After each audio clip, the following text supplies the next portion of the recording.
It is about time that we touch the most important part of the whole project manager's life: communication. Communication and communication. This chapter, this knowledge area, and this whole project is about talking to people, keeping the stakeholders in the loop, keeping them on the same page, making sure that they understand the project, try to understand their problems, their issues, their requirements. This is all part of communication. Communication management makes sure everybody gets the right information at the right time. That is the most important thing. The right message to the right person to the right time.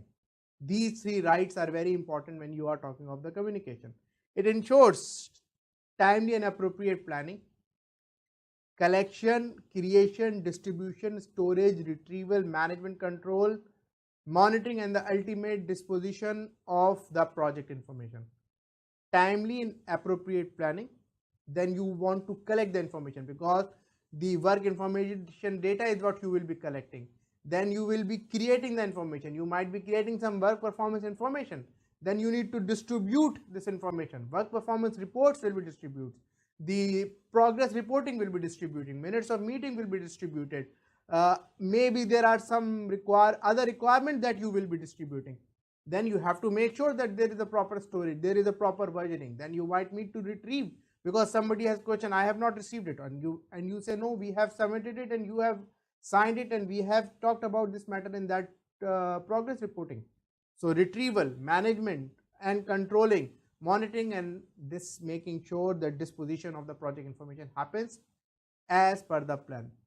So project communication deals with some W's and H, which is whom we want to communicate, what the content we want to communicate, whom we need to understand as part of the stakeholder, what we need to understand as part of the stakeholder, why we have to communicate, what benefit that he will receive from this communication, why he wants this communication, does he have the authority to do this communication, then what time frequency that we will be looking at, then how we are going to communicate, the technology, the logical, the medium that we will be using, and then whom we will be communicating from our part. Who will be communicating from our part? Is it my responsibility? Is it your responsibility?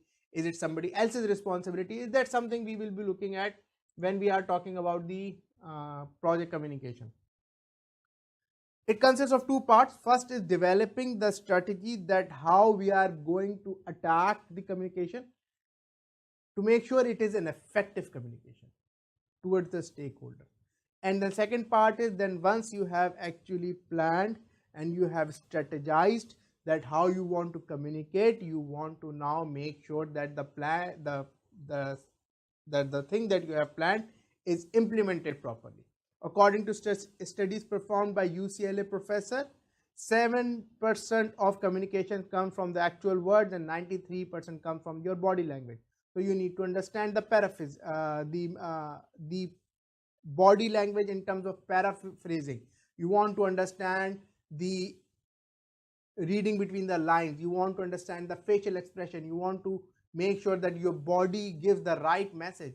Your eyes give the right message. Your face gives the right message. Your facial expression gives the right message. So this is all is part of the communication that you would be doing once you are in a communication mode, and that is the mode that you will be staying on your project a lot throughout.